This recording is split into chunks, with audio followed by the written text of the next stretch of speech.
rencontre autour de Laudato Si, loué sois-tu.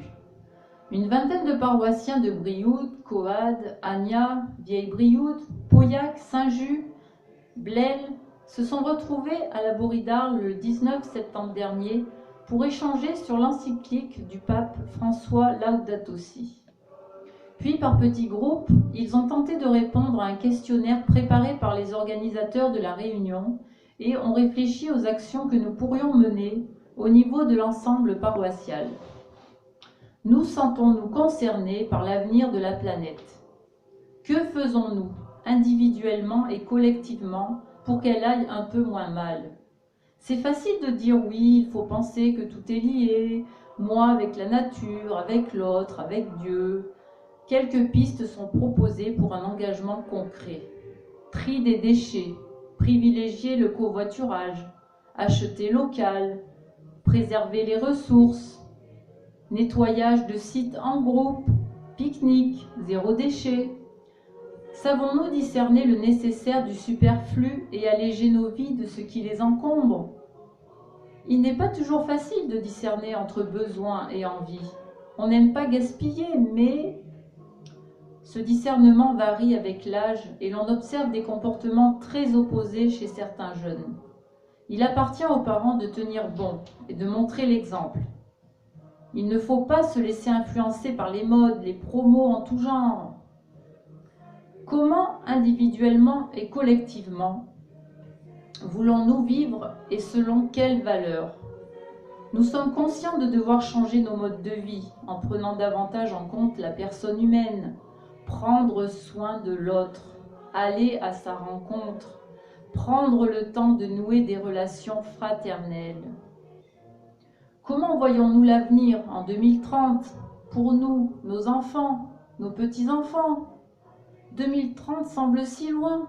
Nous sommes tous d'accord pour ne pas tomber dans le pessimisme du genre « l'avenir des jeunes est incertain quant au travail, on a mangé notre pain blanc, etc. etc., etc. » Chaque génération doit prendre sa responsabilité. Il faut garder l'espérance. La création, après tout, contient la force de vie. Le pape nous parle de la culture du déchet. Comment, individuellement et collectivement, pouvons-nous sortir de la culture du déchet qui affecte aussi bien les personnes exclues que les choses? La culture du déchet, pas toujours facile de comprendre cette vision. J'achète parfois de façon impulsive, je rejette mon prochain. Comment intégrer les exclus? On rentre là dans la complexité des situations, mais il ne fait pas de doute que l'écologie intégrale réclame de nous plus d'accueil, plus d'exemplarité. Au niveau paroissial, quelles actions pouvons-nous mettre en place?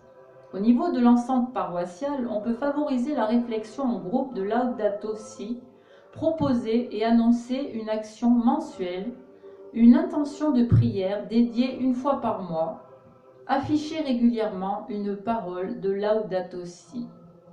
Concrètement, chacun peut porter plus d'attention à la gestion du papier, du chauffage, de l'éclairage.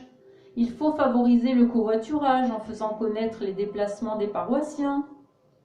On pourrait planter des arbustes avec le CECB à la Borie d'Arles pour délimiter les parcelles, penser au transport collectif en relation avec les pouvoirs publics, organiser des marches de nettoyage, intégrer les jeunes du caté, de l'aumônerie à ces actions, etc. etc. Toutes vos propositions sont les bienvenues. Il ne faut pas hésiter à nous les faire partager.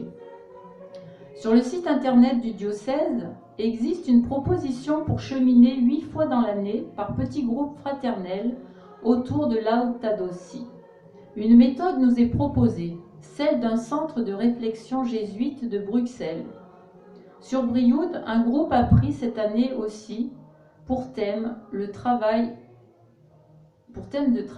l'encyclique du pape François. Passez tous une excellente journée et puis je vous dis à très bientôt. Au revoir.